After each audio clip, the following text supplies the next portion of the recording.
Hello to each and every one of you, my new listeners, my favorite listeners. This is Diana Price. Thank you for joining us today on Diana's Spicy Business Talk Radio. We're here every Tuesday. You know that, 12 noon. Come and have lunch, and you don't have to expend any calories. And you know that we always have the who's who in our seat. And the seat is an acronym for speakers, entrepreneurs, executives, authors, and thought leaders. So if you're paying attention this week to our blog, you know that we have one of the most sought after supplier development authorities in the seat today. I'm going to tell you a little bit about him in a few minutes, but I want you to first be sure that you are tuned in to RMC on Live. And if you want to call us, if you want to talk to us at any point during the day, the phone number is area code 323-965-1600. Did I get that right, guys? 323-965-1600. So you can interact with us today because we're going to be giving you a lot of nuggets that you can use not only in your business and professional life,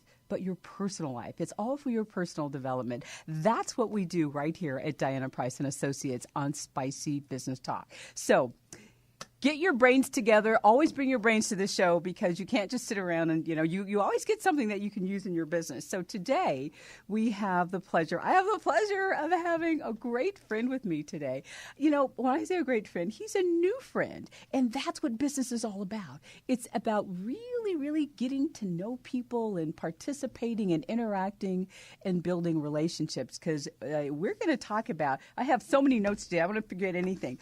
I did a blog today for the guest, and the guest actually gave me this blog to put on, Charles Bray, and we're talking about the three-legged stool. Did you see that? If you didn't, go over to dpriceassociates.com. So let me tell you about my guest. He is one of the amazing individuals in this business called supplier development.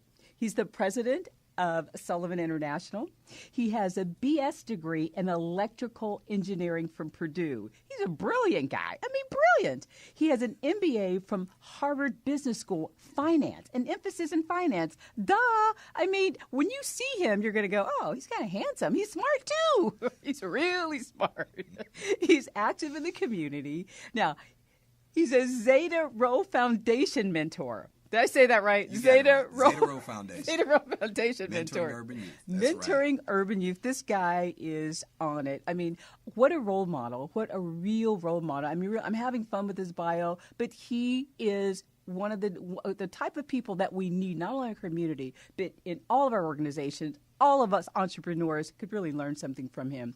Also, he's an adjunct professor at West LA College, and he served on the board of the National Association of Minority Contractors. This is what really impresses me about him. He designed and he implemented the Southern California Edison EDGE program. Let me tell you what EDGE means. All of us entrepreneurs, listen up. Entrepreneurial Development, Growth, and Education Program. And guess what he's done? He has generated over $200 million in contracts for suppliers in the last 3 years. Go figure. Charles, give me a break. All right. You are amazing. Who is that guy you just talked about? Do I know him? I need to know that guy. Welcome to Diana's Spicy Business Talk. It's a pleasure to have you on the show today. Thank you for having me on your show. I appreciate it. Absolutely. I just want you to just kind of give us an overview. How do you do all this stuff? Where do you find the time to accomplish this amazing bio? Well, actually, I have a clone. And so at the beginning of the week, he and I decide who's going to do what, and we split up the duties. I love it. And so we get it done. That's what I call teamwork. That's exactly what I call teamwork. So we met. Where did we meet? I think we met at Southern California Edison. See? It was the African American History Month annual celebration that Southern California Edison puts on, where they invite business owners from the community to come, and we happened to sit at the same table. We sat at the same table. I remember that. It was Absolutely. Cool. And we did what we called some real crucial business networking. A lot of networking that day. That's important. And that was really cool. Well, I think we want to just dig right in. I want you to tell us a little bit about what you do. I know I gave him an overview of your amazing education. You're president of a prestigious firm, Sullivan International, and supplier diversity is huge for entrepreneurs. When I say huge, if you are interested, in corporate big fish and really massing corporate contracts, this guy is the one that's going to allow you to learn what to do and how to do it. We're going to be going through it step by step today. Even if you're not interested in corporate big fish, you're going to learn how to really put your business together in a strategic way so you can do a lot of, just kind of revenue generating for yourself. So tell us a little bit about how the corporate three-legged, which I call it, the corporate big fish three-legged You could call stool. it a business development approach. The business development approach. It's interesting, the concept of the three-legged stool. There are other situations in which that concept is used, so I just borrowed it. But often what happens, and you ask me, how do I get so much done? I have great relationships with a number of people. My business partner, Barbara Sullivan, she's been in business for... Barbara Sullivan, yay, yes. Barbara, she's been around a long Barbara's time. been around for a while. A great lady. Absolutely. Shout out to Barbara. Hey, Barbara. Of course, Barbara's up at a CAP meeting in Big Creek today. Oh, is she? Yes, she is. But it's really interesting to effectively grow in a corporate environment. You really do need those relationships. Yeah. And the way I'm able to do what I do, I have, of course, Barbara. We have relationships with Southern California Edison. We know other consultants. We know other organizations. And relationships are really an important starting point to really growing your business. Yeah. Beyond that, you need some level of organization. You asked about the three-legged stool. Yes. Oftentimes, when people meet executives from corporations, they don't have a framework in which to fit those executives. So are they talking to a senior executive? Is it a procurement executive? Are you talking to an engineer? Are you talking to someone in customer service? Are you talking to a supplier diversity representative? Oftentimes, business owners don't have a framework to fit those relationships in. So as a result, they may talk to 10 people from the same department and not gain very much traction. Oh, so you need my a God. framework. You need a framework. And that's where we called it the three-legged stool. The three-legged just stool. borrowing. So you make a really good point, because when you're talking to someone, even, in general business every day, when you want to make an impression or you want a complaint, you want to get the person that really is in charge, you have to talk to someone that can make a decision, that has a little bit of power. Because if it's, you mentioned a couple titles, supplier diversity representative. I believe you mentioned some names that had a little bit more clout in that. Engineering. Could be operations, customer service. There you go. Procurement. So let's just start with I've got all these questions here for you. Here's a simple framework. Okay. Procurement spends the money. Procurement spends the money. So in the long run, of course, you want to be on the bidders list and do those types of things. But from a relational standpoint, it's really the business or the organizational unit. They control, it's really their project. Yes. They're the owner of the project. They're the person that has the budget for the project. They're the person you'll work with directly in the situation. It's actually them. But procurement spends their money. Procurement spends the money. Now, in a real world, do you always get to the procurement person right away, or do you have to go through channels? You know, you go to an event, you go to a supplier diversity event, and you see all these wonderful, awesome people, you know, all dressed up in their nice business attire, and they're at the booth, and they have business cards, and they may or may not be the right person to talk to. Absolutely. And so not all supplier diversity programs are created equal. Some are very effective in that they're really committed to helping you get the contracts in a reasonable period of time. Others are brand new programs, not that the person in the seat isn't committed, but simply they may not have the level of opportunity. So when you go to an event, it's important, in addition to them qualifying you, you need to qualify them and understand who you're talking to. Typically at those events, and I call it the supplier diversity circuit. I used to call it the chicken wing circuit. They usually serve chicken for lunch, but supplier diversity circuit, if you're out on the circuit, most of those people are supplier diversity professionals. And they're really your internal advocate. Their job is to really help you advocate, help you penetrate the account. But oftentimes they'll tell you to register on the portal, and it'll go no further than that. Got it. Some companies send procurement people to those events as well. Now, you may be talking to a procurement person who may not buy what it is you have to offer. So very quickly, you want to have some qualifying questions at those events to qualify the opportunity. But the person you really want to get to is the end user, the business unit, it's the organizational unit, the person who really needs what you have to offer. So let's back up one step further. How do you prepare yourself to be at this event? What do you need to have, you know, in your hand, in your pocketbook? What do you need to have when you show up at this event? That's a great question. Other than your business cards, you should really do a little preparatory work before you get there. There's a book called Spin Selling, which I highly recommend. I read that. Neil Rackham. I think you told me about that book. Has a very specific approach to selling. It's a simple but it's effective approach. You want to have your questions lined up, and you want to review who's going to be at the event before you come. And specifically, you want to look at your product and service and think about who at this event may actually purchase what it is you have to offer. And if what you have to offer is what they want. Absolutely. And then beyond that, you want to prepare some questions for them so you can qualify. Is your organization actively looking for human resource consultants at this point? Right. Tell me about how your organization delivers human resource consulting. Who in your organization should I talk to regarding human resource consulting? Correct. Or whatever it is. Whatever your product or service is. Whatever your product or service is. So, okay, you register on the company's supplier diversity portal. Not necessarily. Okay, because that in itself, I've registered on so many supplier diversity portals, and if you don't follow up, you kind of go into a little black hole. And not only that, many times you'll be asked to register on the portal, but what you want to know first, is there an opportunity? Yes. Entrepreneurs, as you said, our time is limited, so we have to be effective in the use of our time. Absolutely. I would not register on a portal unless I thought there was a bona fide opportunity for me to do business. Correct. Because if you do, you're just registering, and they will encourage you to register. Always. Oh, we want your information. We want, to have everything that you need. We really need you to be in our portal if we're going to be able to talk with you. So that's a very good point. You have to have your ducks in a row first, because if what you offer is not compatible to what they want, you're wasting your time regardless of what they tell you. Absolutely. And if you didn't register on the portal, it doesn't mean you couldn't do business. Okay. You can still do business without being on the portal. You can. You sure can. But I guess they like to... It helps. It helps. Yeah. But first you want to qualify the opportunity. You right. want to make sure that there's a bona fide opportunity there for you. Right. We are talking with Charles Bray, the president of Sullivan International. We're talking about the three-legged stool and how to get that corporate big fish. We'll be right back. You're listening to Diana's Spicy Business Talk on rmconlive.com. Stay with us.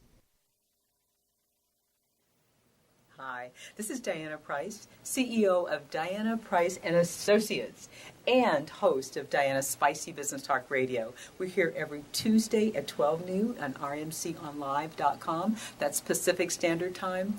Do you have any challenges that you need to unwrap? Any leadership challenges? Anything that is confronting your comfort zone? Because when you tackle your comfort zone, when you change your language, you're going to be a lot more successful with your sales. You'll have better interactions with your customers, your employees. Everything around you will start getting better results. And that's what we do here. We welcome the who's who of the seat on Diana's Spicy Business Talk Radio. Speakers, entrepreneurs, authors, and thought leaders. So we want you to join us and call us for a strategy session, a free strategy session, so we can figure out what your sizzle assessment is. And if you are becoming the influential leader and business professional that you need to become. Email us at dianapriceassociates.com. And we'll see you next week on the show every Tuesday at 12 noon Pacific Standard Time. See you again.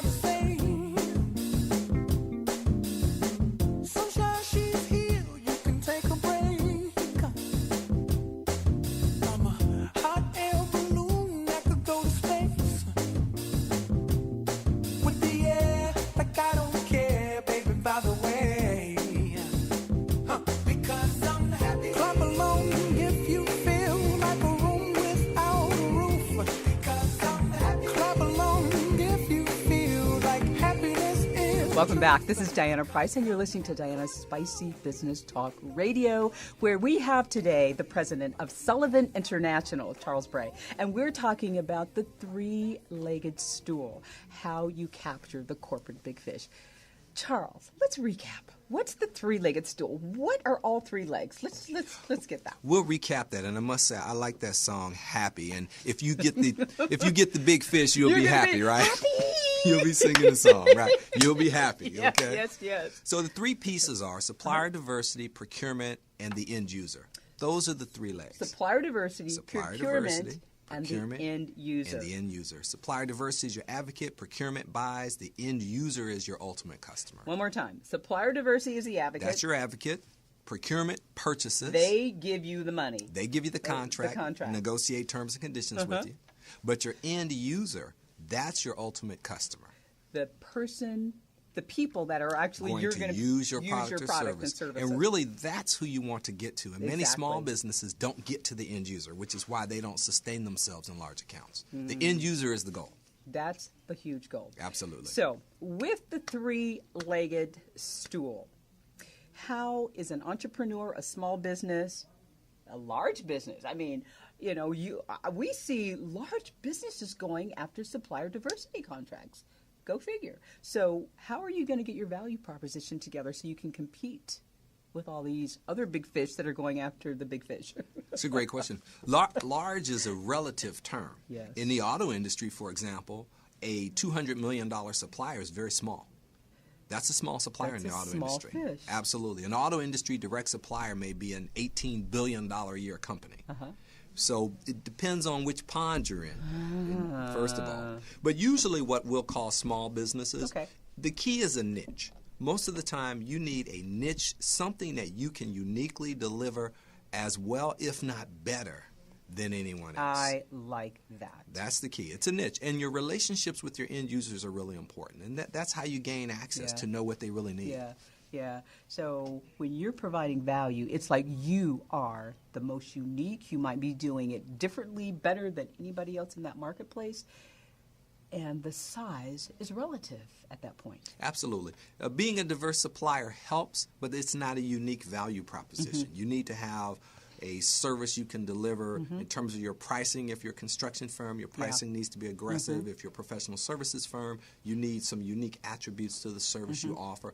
Oftentimes, a unique value proposition simply means you ask the customer what it is they really needed, you listened carefully, and came back and addressed their specific concerns. And you That's provide where that solution. Spin selling is important, to ask the right questions, to understand the need, and then come back and provide the solution. And provide that solution. Absolutely. Absolutely critical. So there are categories. There are categories like, professional services, construction, materials, could be IT, software services. With these categories, I'm going to go back to the real beginning. Do you need to have, and I know the answer to this question, but do you need to have some kind of certification? And if you do, how do you go about getting that so you can go after these contracts? Or do you not need the certifications? Can you know, it might be changed. It might be changed. Well, and certification is a big word in that people typically think minority, woman, service-disabled veteran, LBGT certification. That is what I'll call a diverse certification. That's a diverse certification. But it could be an ISO 9001 certification. Oh, what's that? It's a quality certification. Or if you're in the auto industry, a TS 16949 certification, which is a certification in the auto industry. Okay. Or an AS 9100 if you're in the aerospace industry. Got it. So it's very important to understand what your customer needs and have the appropriate certification. So it doesn't really matter what your business is. I mean, if you can find a niche in the supplier development market, you know, it's possible that they could use your services. So Absolutely. We're mostly talking to the people in the seat. And the seat, in our case, is an acronym for speakers, entrepreneurs, authors, thought leaders, so small businesses. So with that market, the people in the seat that I just described, those are the people that we're talking to now that are, you know, potentially will be certified, we'll be going after the big fish. So do they need, when we talk about certification, is there something that they should know about certification from a supplier diversity standpoint? There are first of all, certification is alphabet soup. There are many certifications. Different customers use different certifications. But let's say you're going after large commercial accounts. Got it. Then if you're a minority, your typical certification there is with the National Minority Supplier Development Council, NMSDC. They will certify you as a minority-owned business. In that certification, size is not relevant. Right. They simply certify you as a minority business. In California, if you're a service-disabled veteran, it's the Department of General Services who will provide the certification. Also, if you're a woman-owned business, WeBank provides certifications as a woman-owned business. There are many other certifications. If you're doing business with the government, it's a DBE certification, Disadvantaged Business Enterprise. And there's 8A. So there are many types of certifications. Certification absolutely adds value. It does. The key is to understand which certifications your customers value and have the appropriate ones given your target audience. Got it. So certification adds value, but it shouldn't be the crutch that you lean on. Absolutely. It should not be the crutch that you lean on. Absolutely. If you go in and say, I'm a certified business. I'm certified. Yeah, here's the door. It's right there. It adds value. It does. But it's not your unique value proposition. Absolutely. You have to be good at what you do. You have to be. Otherwise, there's the door. So we got that. Now, certification, we know that adds value. The value proposition, you have to be unique. You have to be really good at what you do. So now, I want to get the names of these people. I want to start my mission to getting some big fish. Okay. I'm ready. I know what I need to do. So how do I get the names of these buyers and end users? This is where your internal organization can help. We've consulted with a number of companies, we'll say between $5 and $100 million. And typically the ones that are really successful have an owner who actively sells and who has relationships. But to really grow beyond just having the owner selling, you need some level of internal organization. And so, simple way to get the names is just to ask. When you go to the event. Go figure. Who is the buyer of such and such and such and such? Did you hear that? Ask. Just ask. And they may tell you, they may not. You also want to ask for what's called a capabilities review. That's an opportunity for you to get in front of them and actually tell your story. So you want to simply ask, and then you need some level of internal organization so you can track all the names you get. You may meet 15 people from an organization. And keep in mind, large corporate fish, it's typically 18 to 36 months before you get an opportunity to bid. It's a long sales cycle with many of your large corporations. That's up to 3 years. So make sure you're talking to the right people. You don't want to spend 3 years to discover, we don't really purchase what you have to offer. Or our contracts don't come up for another 5 years. So the questions you ask are really important. If I was going to give one piece of advice, write down penetrating questions so you can qualify the opportunities quickly. Very important, because 3 years is a long time to wait, and you end up with NOTHING. Not good. And you have to pay your office rent. You got to pay business expenses. Precisely. So I have another question for you. I've got several questions. I hope we don't run out of time because this is kind of cool. So Go for I it. want take to my jacket off okay, here. get comfortable. Get take comfortable. Take your Take my jacket jacket off. Okay, Absolutely. here we go. Absolutely. A lot of questions, so we're going to get to work now. Here we go. Let's roll up Didn't know these I'd be sleeves. There we working go. today. All right, you guys get your pens and pencils out. Charles has his jacket on. We are ready to rock and roll. So I now am going to want to negotiate a master services agreement. How do I do that? And where do I start? Okay.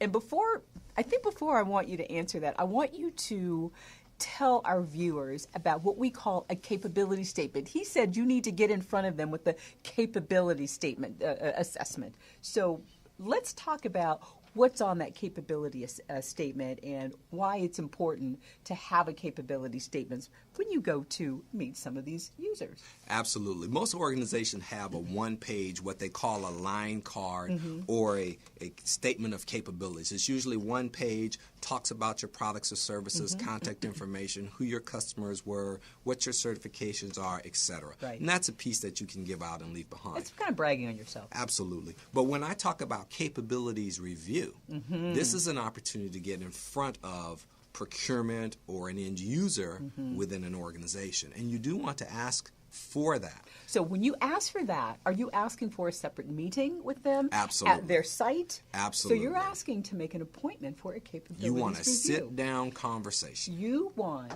to be interviewed by them. Absolutely. And you want to interview them. Now, here's the key. Here's the key. Before your interview, it's important to make some phone calls to find out what they need. Your capabilities review is Absolutely. way more Precisely. effective if you know what they need before you go. If you've done your homework. And then when you go in, you can say, look, Yeah. here's what we offer. This is what we offer. In addition to some other things. Yeah. One mistake in the capabilities review, if they say, oh, we need ABC, oh, we can do that. Oh, If yeah. we need D, E, F, and G, oh, we can do that. We can do that. We need H, I, J, K, oh, we can do that. Yeah. Because what they hear is you're not focused, you're trying to do everything too much, which means Yeah. you probably do nothing really Yes. well. Go in and talk about what you do really well. One thing that you do. Maybe two at the most. Maybe 2 or 3. Yeah. But no more than 3. But I get that because if you do 1 or 2 things, usually you can really dig deep into what you do and you can customize or you can, kind of make it work for if you're really, really, really good at it. Typically, there's a learning curve, and Yeah. the more we do something, the better we are at it. Absolutely. So, absolutely. You got it. So that's good. So now we've talked to we had our interview. We talked about the capabilities review, and we want to get rolling. What's next? Water torture. Water Follow torture. Up, follow I up. like that. Follow up. Follow up. Drop follow water on their forehead every Yes. 4 to 6 weeks. You call it water torture. Hi, this is Chuck Bray calling. Really enjoyed our capabilities review. I look forward to our next steps. Do you have opportunities that we can talk with you about? This is huge. Let's say they don't call or email you back. Yes. 4 to 6 weeks later. Hi, this is Chuck Bray calling. Just wanted to follow up, say I really enjoyed meeting you. Would love to hear from you. We've got some additional services that we're offering, and we'd love to talk with you. So what you just said, would you call it water torture? I call it water torture. I've never You heard have it to called just water keep torture dropping before. water on them. Water torture is very cool. But water torture is what you do with not only supplier development, but with your everyday business. Well, typically, too, you really want to get to know the end user and procurement. So that's who you really That's who want you to follow water up with. torture. Now, here's the challenge. You're an entrepreneur and you have 50 things to do. How do you do this follow-up? Right. What we recommend is that you have an administrative person who's actually in your office who may have other functions. You give them a list of your 20 clients you want to follow up on, and they follow up on a consistent basis on your behalf until the opportunity comes your way. And work your relationships too. And top down is pretty effective. If you can go in and say, I had a meeting with your president, and he wanted me to call you to discuss opportunities. There you go. That helps you get a phone It call. really does. This is good stuff. We are talking to Charles Bray. He's the president of Sullivan International, and he is a supplier development thought leader. You're listening to Diana Price's Spicy Business Talk, and we will be right back. We'll be right back. Are you a diabetic? Need some energy? Need to quench your thirst? Try Pitbull Sugar-Free Energy Drink, the only energy drink named suitable for diabetics by the American Diabetic Association. And it's now available with no calories, no carbs, no sugar, and no fat, and a smooth, natural blend of energy, vitamins, and minerals. Need to quench your thirst? Try Pitbull Sugar-Free Energy Drink, the only energy drink named suitable for diabetics by the American Diabetic Association. And it's now available with no calories, no carbs, no sugar, and no fat, and a smooth, natural blend of energy, vitamins, and minerals. Pitbull Sugar-Free Energy Drink is the healthiest, best-tasting energy drink around. For more information and online ordering with free shipping, please visit hiphopbev.com. Remember, Pitbull Sugar-Free Energy Drink, suitable for diabetics, great for everyone.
Welcome back. This is Diana Price, and you're listening to Diana's Spicy Business Talk Radio. So if you haven't already hung out with us on Facebook, we'd love you to go over and give us a great big like at facebook.com, Spicy Business Talk. Facebook.com, Spicy Business Talk, and also facebook.com, Diana Price Associates. Are you linked with us? If not, you can do that as well. Diana D. Price.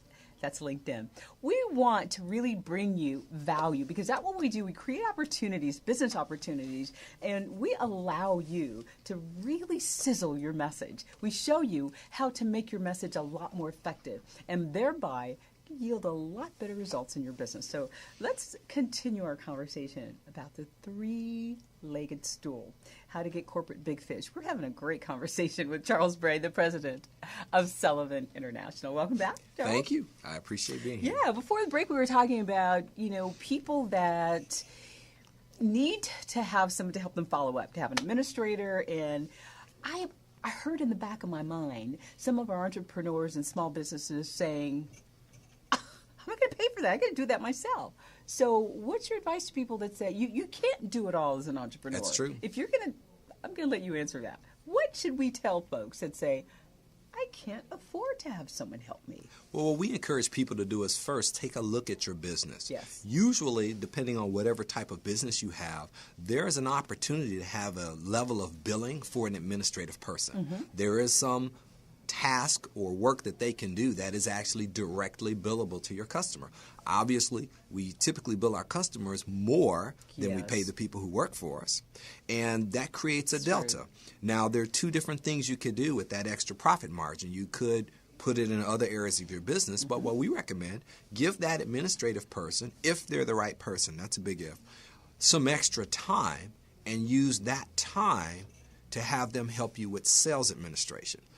My dentist, for example, his office administrator, one of the best sales administrators I know. Wow. She calls me relentlessly. She calls me a month before my appointment. She calls me 2 weeks before my appointment. She calls me the day before my appointment to make sure I show up. What is she doing? Yeah. She's, of course, helping me have a great smile. That's right. But she's also helping him achieve his revenue objectives. Right. And so you really need the right person, someone with great phone skills, who smiles, who's happy, who's not hurt if someone says no. That's right. So you have to have the right person in the right seat. If they're not in the right seat, well, you may want to rotate seats around, but you really need someone to help you out with that. And typically they are billable. They're billable. Not in the sales role, but in some other function. Because it's important that whoever is working in your company and for you, that they understand that revenue generation is probably one of the crucial things with small businesses. So in some way, you're delightful, your body language, like you said, the smile, your technique, all that thing is really, really important. And you can sell without selling. We talk a lot about that on this show. There's a way to be delightful and really convert a lot more business than you really realize. So that's good stuff. That's really good stuff. Some of the better small businesses actually track what they call capacity utilization. They track what percentage of their staff's hours are directly billable. That is important. That's a huge. And there's simple ways to do that. Software or you could do it with Excel. You could use an Excel spreadsheet. There are others. If you use QuickBooks, there are plug-in modules to QuickBooks that are time-driven that you could use. That's a good idea. Absolutely. That's a really good idea. Particularly in a small business, because everyone really does need to generate revenue. Yeah, exactly. It's keep the door open. Grow the company. Absolutely. So let's talk a little bit more about how we get in, how we get we talked about the end users. So is there a cycle? Is there a better time to go after these corporate contracts? You know what I mean? Is there a calendar that they say, okay, from X to Y, we're going to be putting out stuff to bid, or how does that work? Two answers. The best time is every day. There's never a bad time to pursue a contract. Having said that, most organizations have a fiscal year and a budgeting cycle. And so it's important to understand the budgeting cycle of your target customers.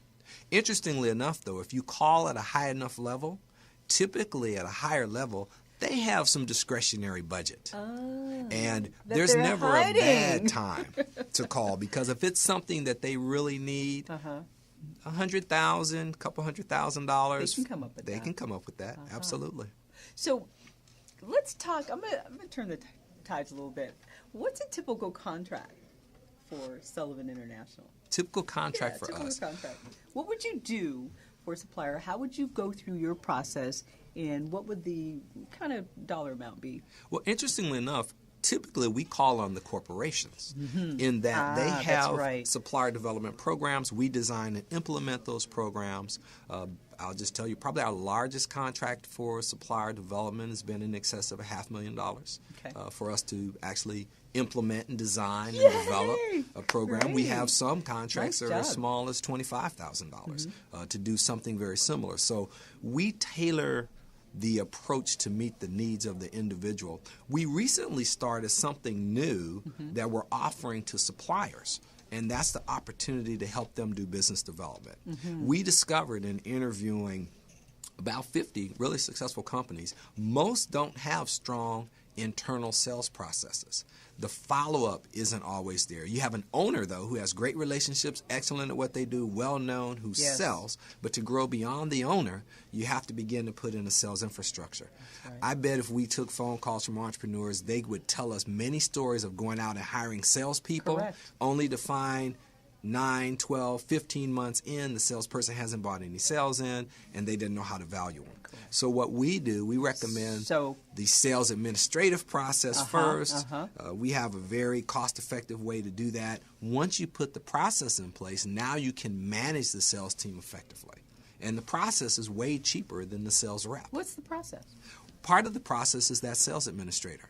You've identified who your target accounts are. You've identified that they need what you have to offer. You have some level of relationships. You have some organization internally where you can track who you're talking to, how often you're following up. They're very simple, what they call CRM systems, customer relationship management. And we like that customer relationship. There are some simple ones.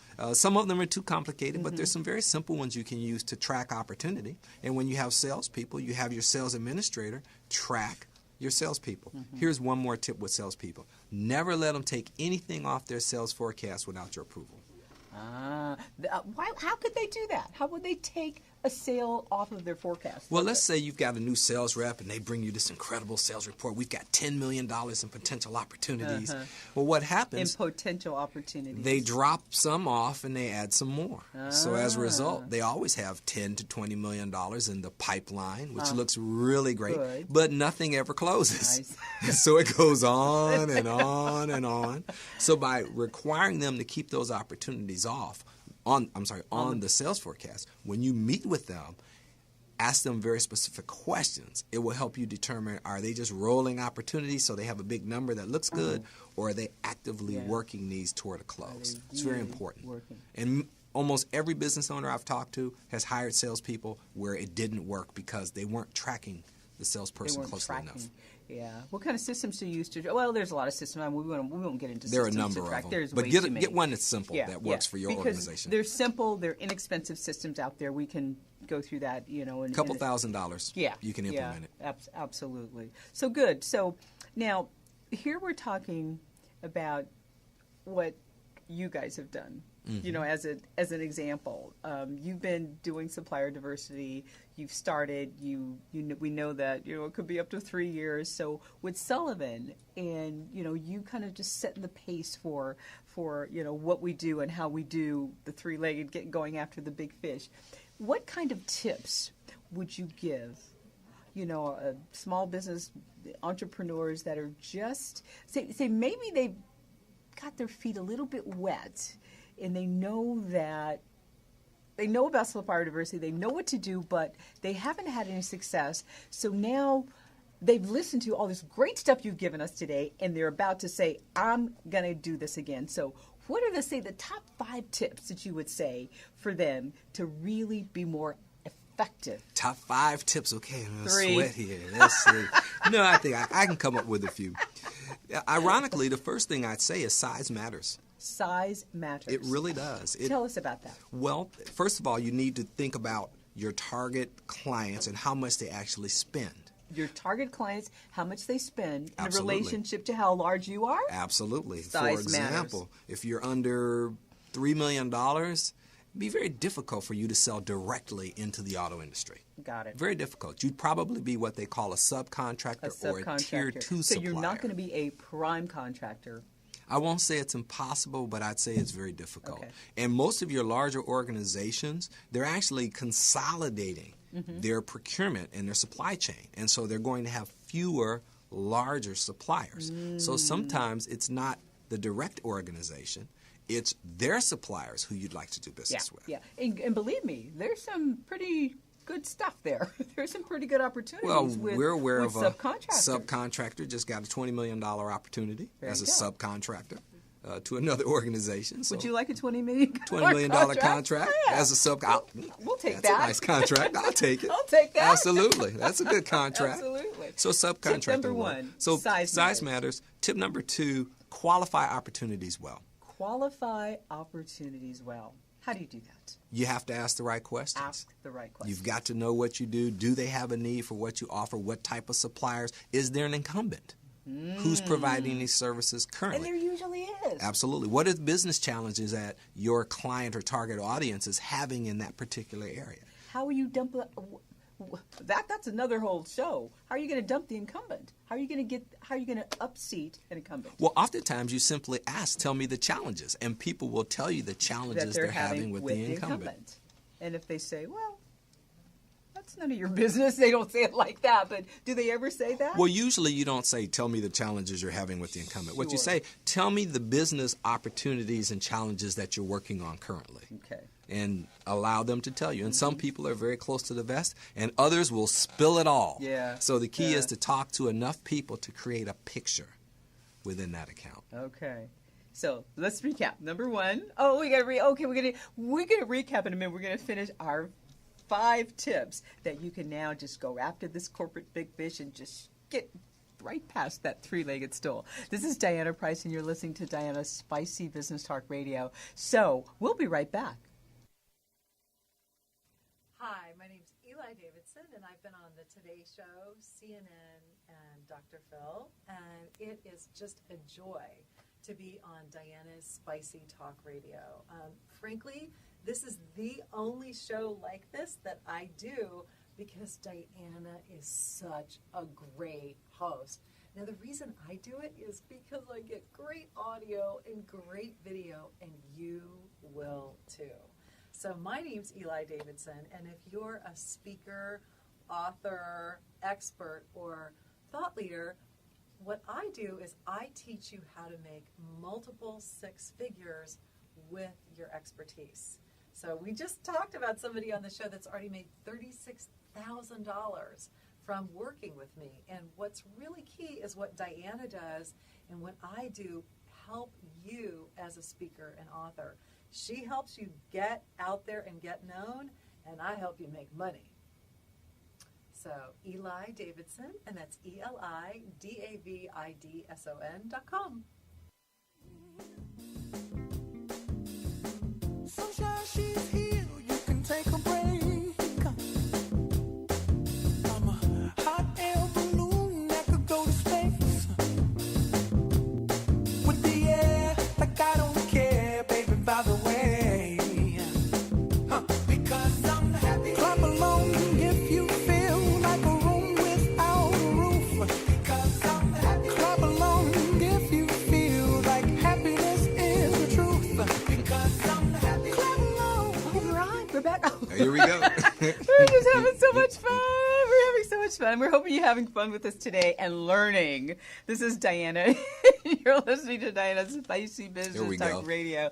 We're having fun with Charles Bray today. This is a really serious topic, but whoa, he's spicing it up today. We're just having a great time. So we're talking about the tips, and if you have any tips, you can make sure you call in and let us know what those tips are. 323-965-1600. So we're gonna recap and keep going. We're gonna talk about the tips that when you now are going to start a plan, you have your strategy together, you're going to go after the corporate big fish. Size matters is what we talked about. And then you just got to kind of go out and you got to ask around and make sure you get what you want. So let's continue. Absolutely. Let's continue. So we said size matters, and we want to really hone in there and ask for the business. right questions. That's right. Okay. Probably third, I'd say call high. Call high. Absolutely. I'm writing these down. Call high. Call high. You want to call on the most senior people in that organization that you can call on. In fact, really, you want to work top down and bottom up. Mm-hmm. But you do want to call high. You want to call in that if you have value and you talk to the right person, literally, you can. We've walked into situations where we called at the right level. We called on the VP level. We walked out with a contract. Now, it took time to get the contract through the corporate mechanism and procurement. But you walked out with a signature and an active contract. We walked out with a commitment to do business. Commitment to do business. Absolutely. That's huge. Absolutely. We walked in, gave a presentation, walked out with a commitment. And at a senior level, that happens much more easily. Junior level, they have to ask for permission, etc. Senior level, have no power. If they like it. They can green light your project. I love that. That's really key. Call high. So Absolutely. Get to know all of the executives that make the decisions. And understand your customer. If you know them, you can pitch. And if they like the pitch, you may close the deal. Right. If you need help with those pitches, you give us a call. We'll show you how to do that. Figure out your talk track. You got to have it right. You got to have your talk track the right way. Absolutely. And this guy is a wizard at that. We'll definitely help you put it together. We definitely will.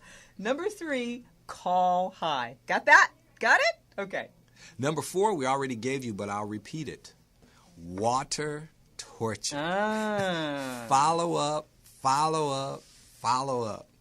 Make them give you a contract to get rid of you. I like that. I don't want this person calling me anymore. Here, take this contract. Just do call this. Me again. and probably you finish your contract. That actually leads me into probably the 5th tip. When you get the opportunity, do a really, really, really great job. True story. We had probably one of the most qualified suppliers we ever worked with. They got a small developmental contract, and they felt the contract was beneath them.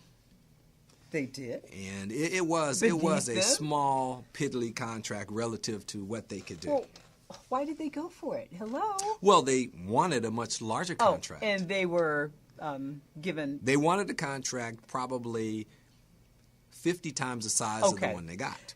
But In fact, they were more than offered this piddly contract after applying for the $50,000 or whatever contract? They were given a really small contract. Okay. And they got offended, and as a result, did not do such a great job. The customer who was managing the small contract probably could have done a better job on their end. But when you're new to an organization and if the customer messes up, you don't want to go to the customer and say, you messed up. Yep. What you want to do is deliver.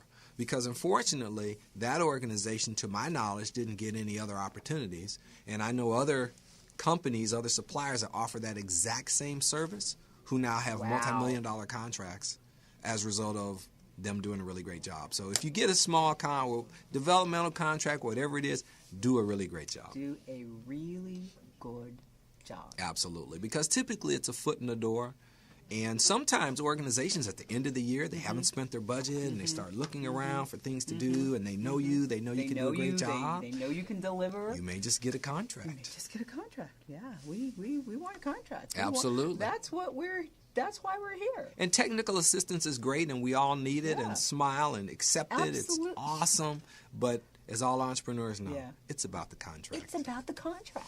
Because at the end of the day, you know, you're only as good as your contract. And at the end of that contract, if you don't get another, you won't be eating. It's true. Right? Technical assistance is awesome, but you can't Right. pay your business expenses No, with it. you You need can't. contracts. You can. A friend of mine, he said, he's a CPA, and I'll never forget this. I'll say, I don't know if I should say his name. He's such a great guy. He says, if you don't kill anything, you don't eat. Hello. If you don't kill anything, if you don't go out And there. that's probably a topic for another show. How do you hunt and eat at the same time? Ooh, I like that. Ooh, how do you hunt? Ooh, let's do that show. That's a good one. How do you hunt and eat at the same time? Okay. Well, that's good. So, you know, we've been having a good time with Charles Bray. And I might say you have a lovely voice. well, thank you. Absolutely. You Thank definitely have a radio voice. Oh, thank you. It's you know, the thing that I love to do is serve. So my thing is connecting people, is making sure that you get opportunities, finding more about what he does and how he can help you, and how we can all be in a community serving, Absolutely. helping, participating, lifting each other up, Networking and and celebrating, relationships. and absolutely. That's what Spicy Business Talk is all about. So thank you for that compliment. I appreciate it. You're very welcome. Yeah. So now back to Appreciate you. being on the show. Back Yes. to you. Back to you. Now we've got all these questions, and we have about maybe 7 or 8 more minutes. But Okay. let's let me see what's the other questions that I have. Oh yeah. Okay. How do you grow your firm? How do you grow your firm with supplier development business? How do you grow your firm with supplier development business? Is it like, I'm going to this show, this is another event, got another event going here? How do you grow your business? You keep following up, you've done this. You know, it's interesting. Most of the companies we've seen grow effectively to the next level, they don't typically have 25 or 30 customers. They have 5 or 6 customers that they've done a really good job for on a consistent basis over time, and they've expanded the opportunities within that account.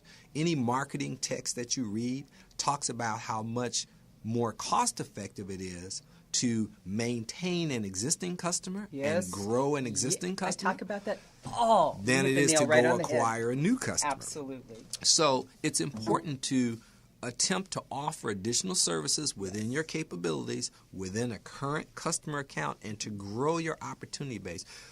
One of the reasons we talk so much about the three-legged stool, for example, the end user in an organization, there may be 30 end users in that organization who could use your services, but only one knows you, Yeah. or only 2 know you. That's right. And so once you've completed a good opportunity, you may want to ask your end user, are there others in your organization who you feel would benefit from our services? Or ask your procurement agent, are there other procurement agents who in this organization who actually purchase the types of services we offer? Would you be willing to make an introduction? Would you be willing to give us a referral or a reference internal to our existing customer? You know what you just, I mean, you're really recapping so well, because we talked in the beginning about building that relationship. And what you just said is so crucial to not being transactional. And I know you guys have heard this on the show before. You cannot be transactional. You have to be interact. You have to interact. You It's have relational. to interact and build that relationship. Absolutely. And continue to build it, because that relationship will start spawning other legs that you can, like you said, oh, here's another referral and another one and another one and another one. We call it corporate account sustainability. You want to have a sustained relationship with your corporate clients. And that's not a one-shot. It's not a deal. one-off. It's a relationship it's built on a mutual understanding it's a and knowing continuum. what they need Yes. on a process basis over time. Absolutely. Read their 10K statement Yeah. if they're publicly traded. Yeah. There's a website, Know about your client. It's sec.gov. Yes. Any publicly traded company files a 10K report. Learn about their business. Learn the trends. Yes. Educate your customer about their business. Oftentimes, the person you're talking to, you may know more about their company than they do. That would be great. That would say you've done your homework. You don't know more about that budget that you're working on, but you can know more about the company as a whole. That's so important. So, Charles, tell our listeners how we can get in touch with you. How can we get in touch with you? How we can find out more about what you do? And Well, my email address, which I will give you all, and I'll even give you my cell phone if you'd like it. But my email address, C as in Charles, my last name, which is spelled B as in Brown, R-A-Y, C Bray, at SullivanInternational.com. you guys get that? And if you put in the subject line that you heard about me on Spicy Talk Radio, I'll make sure we get back with you promptly. Spicy Business Talk Radio. Make There sure we you go. put Diana's Spicy Business Talk Radio in the subject line. So Cbray at Cbray. SullivanInternational.com. Okay. And if you'd like to set an appointment or you have a quick question, I'll give you my number. Okay. It's area code 310-467-3773. You know how lucky you guys are to get that.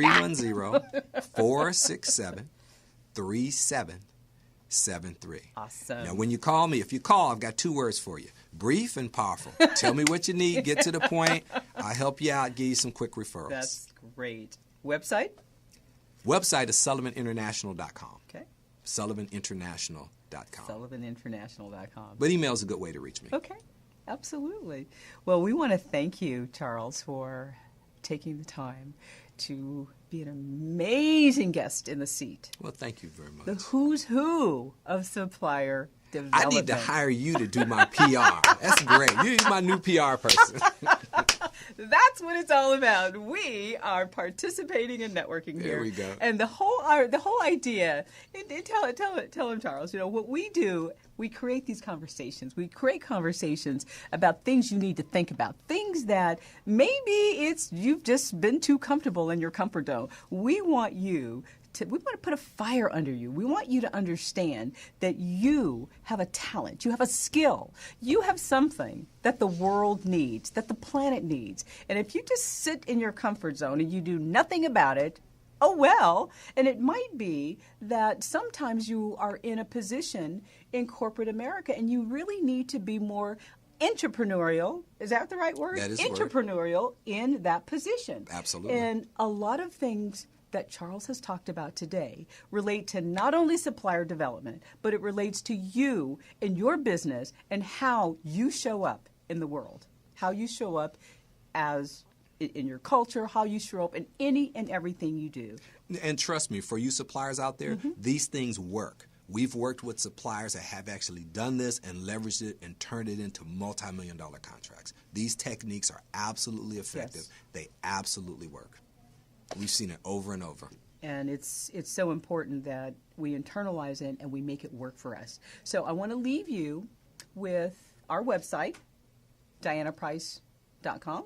Diana Price Associates. I don't even want to website. Diana Price Associates. What is your website? DianaPriceAssociates.com. Is that right? DianaPriceAssociates.com. That's it. Now, it's D Price Associates for our blog, and it's DianaPriceAssociates.com for our website, and SpicyBusinessTalk.com if you want to know anything about our radio show. If you want to sponsor us, sponsor the show, we welcome you. You can email us at DianaPriceAssociates.com, Diana at DianaPriceAssociates.com.